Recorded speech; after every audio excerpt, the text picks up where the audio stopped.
Hi everyone!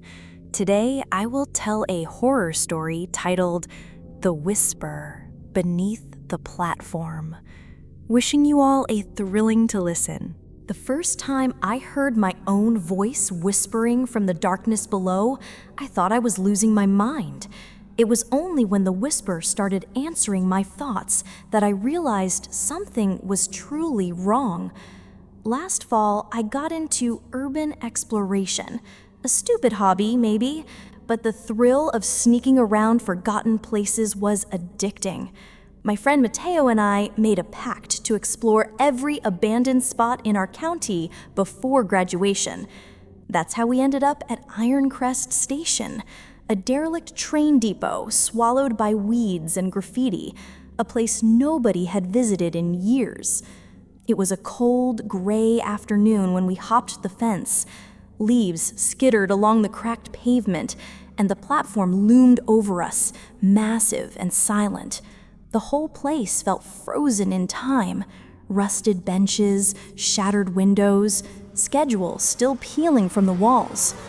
I remember the air tasted like dust and old rain, thick with that metallic scent unique to forgotten places. We stuck together at first, shining our flashlights into every shadow, joking to hide how creeped out we were. Mateo wanted to photograph the old ticket counter, but I was drawn to the far end of the platform where the ground sloped away into blackness. A single train track, choked with weeds, disappeared into a tunnel I couldn't see the end of.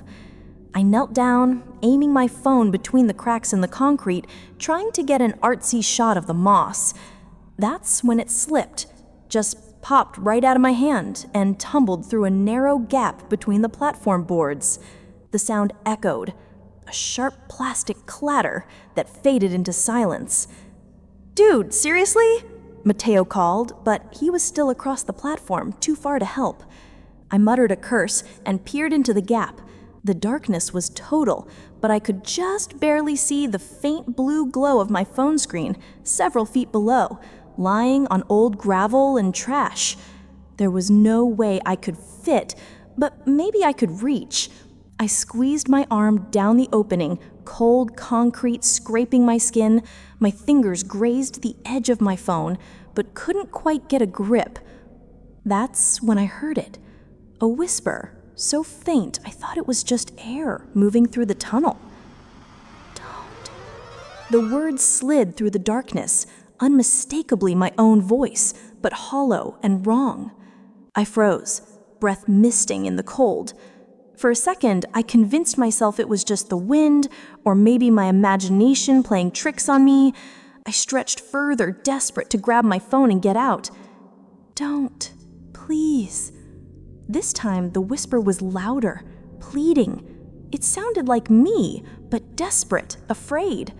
I jerked my arm back and scrambled to my feet, heart thudding in my chest. "Mateo!" I called, voice shaking. "Did you hear that?" He looked over, eyebrows raised. "Hear what?" I tried to laugh it off, mumbling something about weird echoes, but my skin was crawling. I couldn't stop staring at that crack in the platform, as if something was staring back.